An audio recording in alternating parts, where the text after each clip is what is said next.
All right, let's get straight to it. Welcome to Unbearable. Yep, the show where we take a look at so-called happy news stories. Exactly. And we apply a bit of common sense.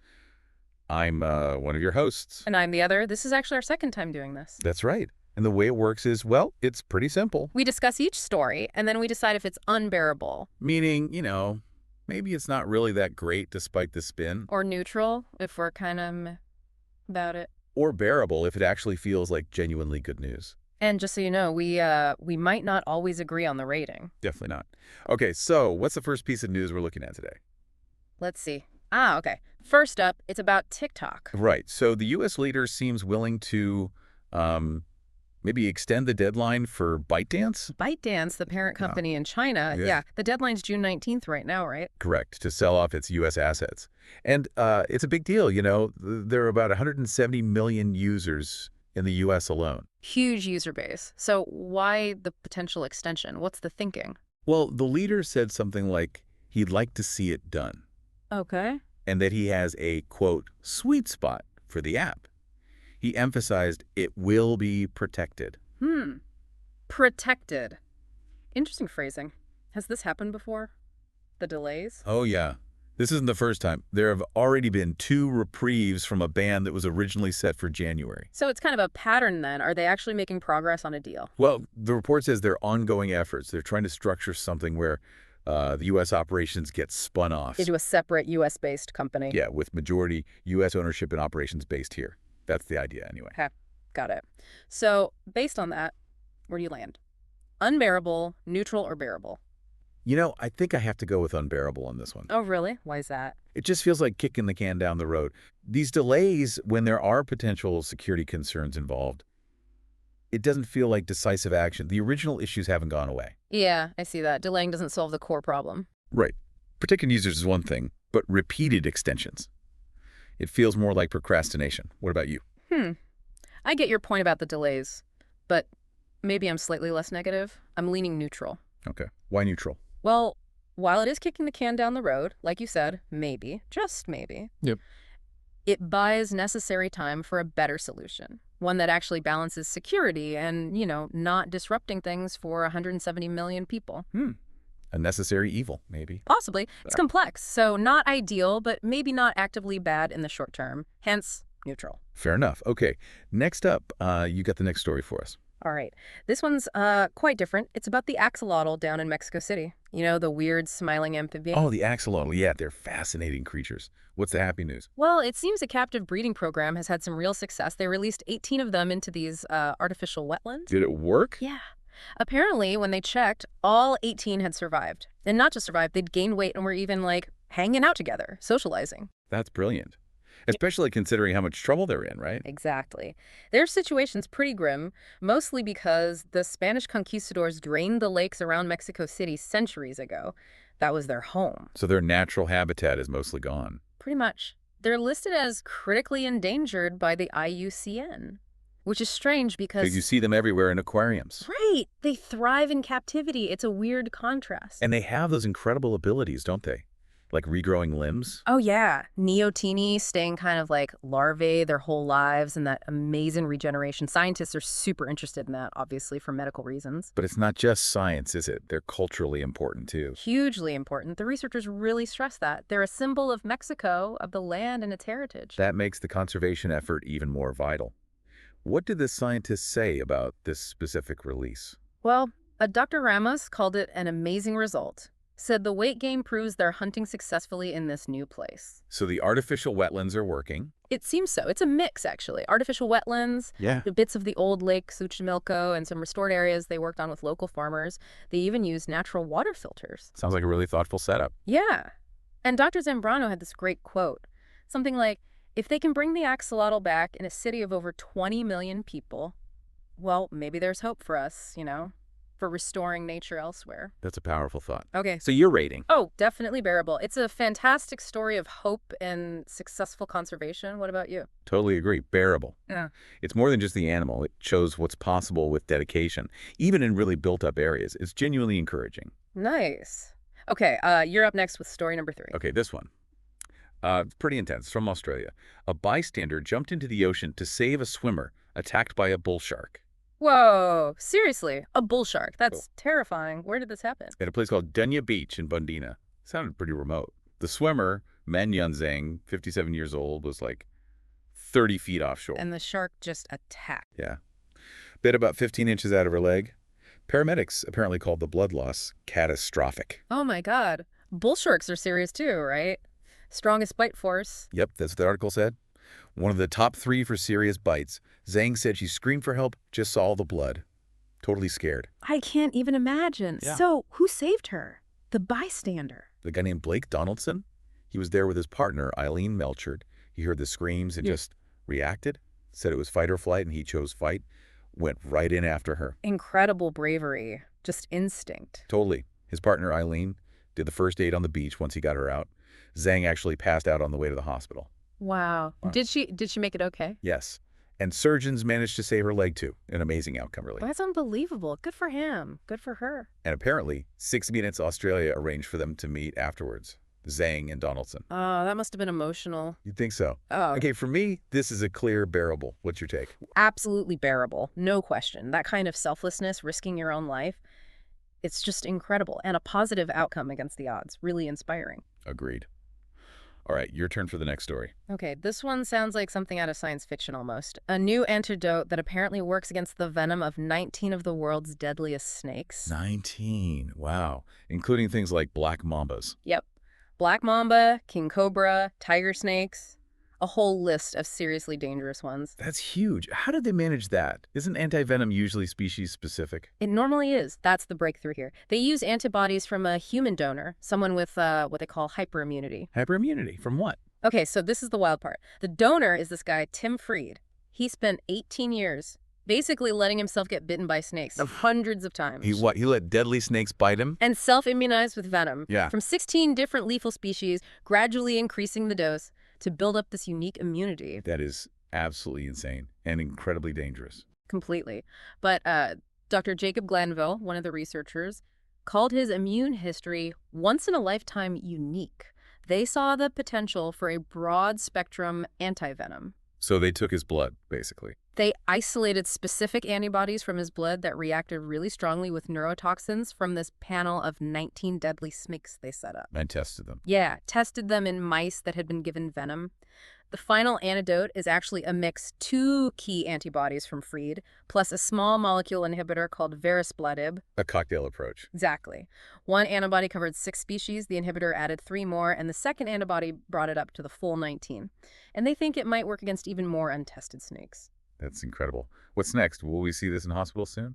Well, they need to test it more. They're planning field tests, starting with dogs in Australia, actually. Yeah. And they want to develop something similar for vipers, too. So still some way to go, but the potential is enormous. Huge potential. They're looking for funding for manufacturing and clinical trials. Professor Peter Kwong mentioned they're trying to find the minimum effective mix, maybe aiming for one pan-antivenom or maybe 2 separate ones. It's got funding from NIH and other U.S. agencies already. Okay, well, despite the extreme origin story, the immunity, the outcome sounds amazing. Your rating? Oh, absolutely bearable. This could revolutionize snakebite treatment globally, save so many lives. It's a massive scientific step forward. Definitely bearable. Yep. Agreed. The potential impact is just immense. A real game changer for a major global health problem. Incredible science, however it came about. Okay, your turn for number 5. Right. This one takes us to Gujarat. In western India, there's this house called the Cool House. Cool House. Okay, I'm intrigued. Why is it called that? Because it stays cool all day, all summer, without any air conditioning. Yeah. And it does it using basically thermodynamics. No AC in Gujarat. Isn't it incredibly hot there? Oh, yeah. Baruch, the city, can hit 110 Fahrenheit. But inside this house, it's described as like breezy, green, and introverted space. And it cools the air naturally. By how much? By about 18 degrees Fahrenheit, just through clever design and materials. Wow. How? What's the secret? The architect, Samira Rathod, explained they used wind direction, the design itself, and cooling materials. It's an introverted design, kind of enclosed, with a hidden door between thick walls. Okay. And the layout inside is like a railroad track, rooms on either side of a central split. And that split is aligned with the ocean winds. Ah, so it channels the wind. Exactly. And the clever bit is this narrow split uses the Venturi effect. Venturi effect. That's when air speeds up and cools down, going through a narrow space, right? Precisely.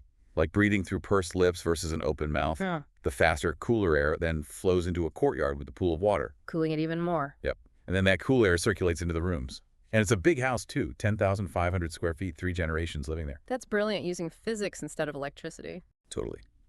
Rathod said the inward design with courtyards and trees makes it feel connected to the outside but still sheltered. The article also mentions another house in Rajasthan using similar ideas. So this isn't just a one-off idea. Seems like it could be a growing trend, especially with temperatures rising globally. For me, this is easily bearable. Smart, sustainable design. Your thoughts? I'm right there with you. Bearable. It's fantastic. Shows how we can build comfortably without relying so heavily on energy-guzzling AC. Really inspiring architecture. Okay, number 6 is back to you. Space this time. Indeed. We're looking at NASA's Lucy mission. It sent back the first pictures of this asteroid called Donald Johanson, and it's got a really weird shape. Lucy mission. Yeah. That's the one going to the Jupiter Trojans, right? To study early solar system stuff. That's the one. A 12-year journey. They want to understand how planets formed. This flyby of Donald Johanson happened back on April 20th. Got pretty close, about 600 miles. And the shape. What's weird about it? Well, the article calls it peanut-shaped. Or maybe like a lumpy bowling pin. NASA first said it looked like 2 ice cream cones stuck together. Okay. So not your typical roundish asteroid. Did they get good pictures? They got initial images, but apparently it couldn't capture the whole thing at once. It'll take about a week to get all the data down. It's pretty far out, 135 million miles or so. So it looks like 2 parts joined together. Contact binary. Seems like it. NASA said it looks like an elongated contact binary, probably formed when 2 smaller asteroids gently collided and stuck. They expected brightness changes suggesting that, but the narrowness of the neck connecting the 2 parts was a surprise. Huh. Interesting. What can we learn from weird shapes like that? According to Hal Levison, the mission's lead, it shows asteroids are more complex than just space rocks.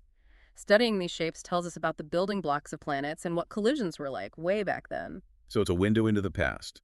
What's next for Lucy? It's heading on through the main asteroid belt. Its first main target is an asteroid called Eurybates, scheduled for August 2027. Still a long way to go then. Yep. But Tom Statler from NASA called Lucy an engine of discovery, said this first look is just the start of opening a new window onto the solar system's history. Cool. Okay, rating? I'm going with bearable. Space exploration, new discoveries, cool pictures of weird asteroids. It's always fascinating. What about you? Yeah, bearable for me too. Yeah. It's exciting to see these missions progress and send back glimpses of things we've never seen up close before. A good reminder of how much is out there. Yeah. All right. Story number 7 is yours. Okay, this one is just really sweet. It's about a 9-year-old boy in Indiana who spotted the cow in distress, convinced his mom to turn the car around, and saved her calf. Okay. Tell me more. That sounds lovely. So this boy, Wyatt Ban, was with his mom, Morgan, after getting breakfast. He saw this cow acting really agitated near their home in Eminence, Indiana. It's just acting weird. Yeah, frantic, apparently. His mom didn't really notice at first, but Wyatt kept saying, turn around, turn around. He was really persistent. Good kid. Did they turn around? They did. They pulled over near a bridge. Wyatt hopped out, said he could get through the barbed wire fence easily while his mom filmed. And what did he find? He found the calf. It had fallen down a steep creek bank and was stuck in the water. Oh, the poor little thing. I know. His mom said Wyatt was really careful. He made sure the mother cow wasn't too close.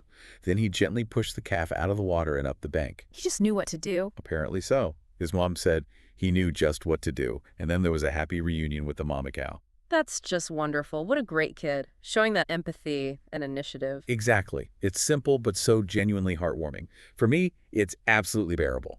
Oh, definitely bearable. That's pure feel-good news. Kindness, quick thinking from a young kid helping an animal. Lovely story. Agreed. Okay, we're nearly there.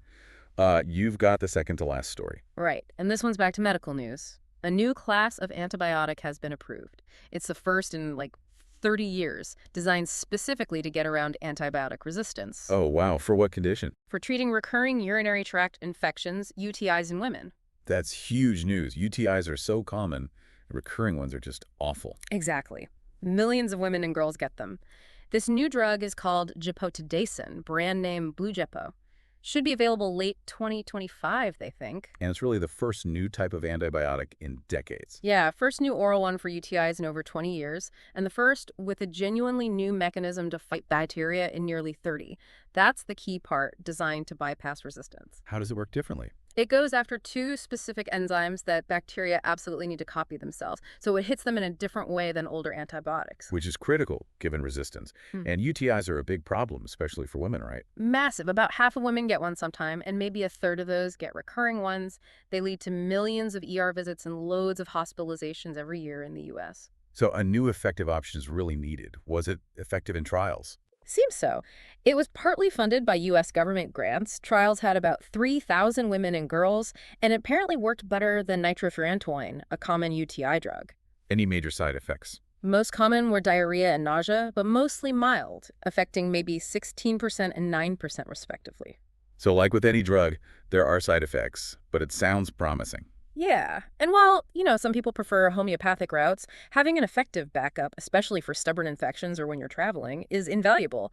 GSK, the company, so I'm pretty proud of it. Okay, this sounds like genuinely good news for a lot of people. Rating. Definitely bearable. Yep. A real medical advance addressing a common problem and the huge issue of antibiotic resistance. What's your view? Absolutely bearable. This is really welcome news. Tackling antibiotic resistance while providing relief for such a common issue, that's a clear win. Excellent. Great. Okay, final segment. What have you got? All right, for our last bit today, just a quick dip into TikTok, a few videos meant to hopefully bring a smile. Okay, a little palate cleanser. What are they?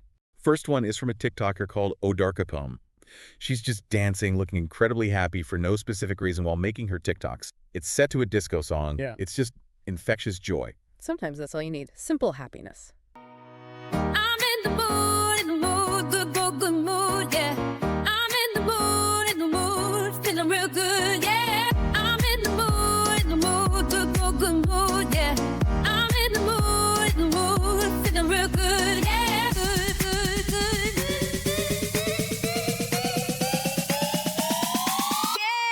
Yeah. I'm in the mood, good mood, yeah. I'm in the mood, feeling real good, yeah. I'm in the mood, good mood, yeah. I'm in the mood, feeling real good, yeah. Okay, next. Next is super sweet. A little 3-year-old boy, huge Spider-Man fan, gets to meet Spider-Man in a park. And the person dressed as Spidey really plays along, walks with him, does the moves. Just a really lovely moment for the kid.